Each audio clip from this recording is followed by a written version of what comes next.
What is going on, guys? Fetsus here, and I know I haven't brought you guys a video in well over a month. I'm not going to really get into why I haven't brought you guys a video, but I definitely have not quit. If I ever planned on quitting, I would definitely make a video before doing so, but just know I had school started and a bunch of other things going on in my life. I didn't really have time for YouTube, but I have time right now, so I'm going to make you guys a video, not just one of these videos where I say I'm back. I'm going to actually do a full-on commentary. What I'm going to be talking about today is an in-real-life paranormal experience I had. Nothing in here is false or fabricated or anything like this. Actually happened to me when I was in the 6th grade. So I thought I would share with you guys. It was a pretty cool commentary, and some of the ideas, like, it had been brought up recently by my mom, so I thought it would be perfect for a commentary. So when I was in the 6th grade, also, first, I want to mention the gameplays in the background. They're just, like, a couple infected mobs or some shit like that. Not really important.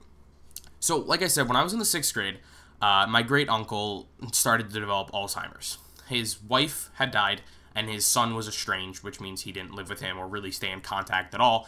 So my mom was next in line to help him out, and she decided to become his power of attorney, which means she kind of covered his bills, made sure they were paid, made sure doctor's appointments were set up and all that.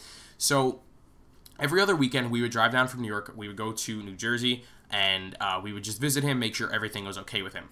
One of the weekends that we didn't go, we ended up getting a call that he had had a heart attack and he was being brought to the hospital. So obviously we drove down there, we went to the hospital, and basically they had said that there really wasn't much they can do.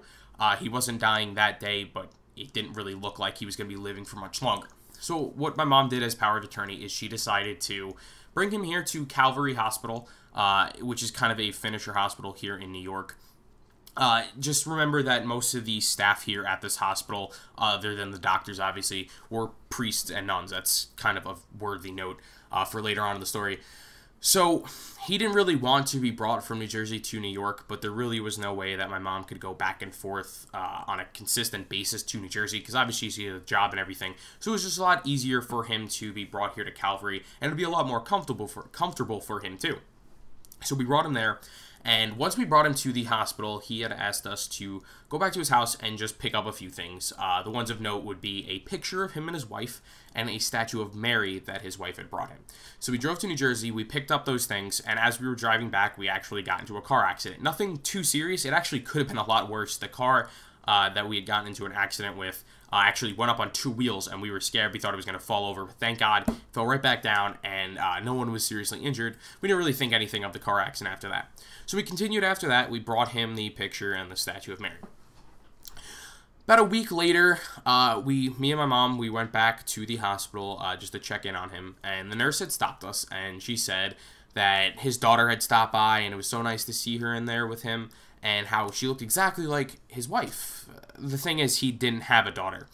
So we told the nun that, and she said it was kind of normal in a hospital like this for, spirits to kind of visit their family members before passing on. That was kind of a normal thing they see at the hospital. And like I said, they're a nun. This is a nun. Like, she would have no reason to lie to us or try to, like, prank us or anything like that. So we believed her, and, it wasn't really creepy, because, again, like I said, it was his wife, she wouldn't want to do anything bad to us, or so we thought.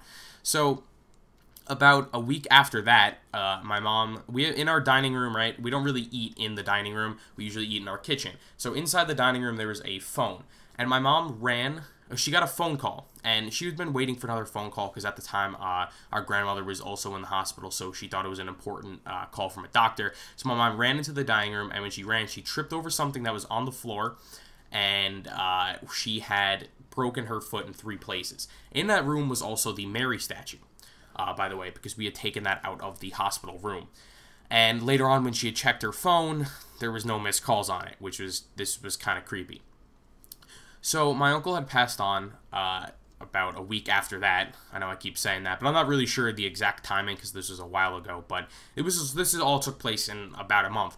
So he had passed on, and we had taken all his stuff, all the religious items from his house, like rosaries, crosses, including the Mary statue, and we had brought it to a church to donate, and the priest accepted everything but the statue. He absolutely refused to take the statue. He wanted it out of his church. He did not want any part of having that statue in his house, so he told us to take it. And, we were all, like, what the hell's going on? Why would a priest not want to take this statue? And that's when we started putting things together. My mom breaking her foot, after the phone call and not seeing a phone call there, seeing the wife in the hospital, what else? The car accident. That's when we started putting everything together. And in all of those situations, the Mary statue was the only thing that was actually present. So we decided to drive all the way back to New Jersey, and we buried that statue in his backyard. And we really haven't been back since. We sold the house really without actually having to go there. We just hired a real estate agent to sell it. And it's still in that backyard to this day. I mean, eventually in life, I think it would be pretty cool to go back to that backyard and, like, find the statue and find out, like, what really happened. Because the one thing that doesn't really add up is, why would his wife try and hurt us? We understand that our great uncle wasn't really happy with being brought to New York, but the wife would know that we were just trying to make it comfortable for him, and we were trying to take care of him. So we're not really sure what exactly was going on there. Whether or not it was his wife. Because the wife thing, seeing the wife in the hospital, that might have been a totally separate incident from the actual statue, which is really the only factor and the only thing that was in all three of the incidents. So I just thought that would be that was a pretty creepy story, and it kind of solidified my belief in ghosts and whatnot. Because ghosts are one of those things where there's literally so much evidence and proof, and people that say they've seen them from different time periods, different locations. Just one of those things that has to exist. It's up there with, like, aliens and shit like that. So I thought I would share that with you guys. Remember to leave a like if you guys enjoyed, and in the comment section below, leave any paranormal experiences you've had, if you've had any, and also make sure to leave your thoughts on my paranormal experience. So that's all the time I have left. Subscribe if you're not already. That's all the time I have left. Peace.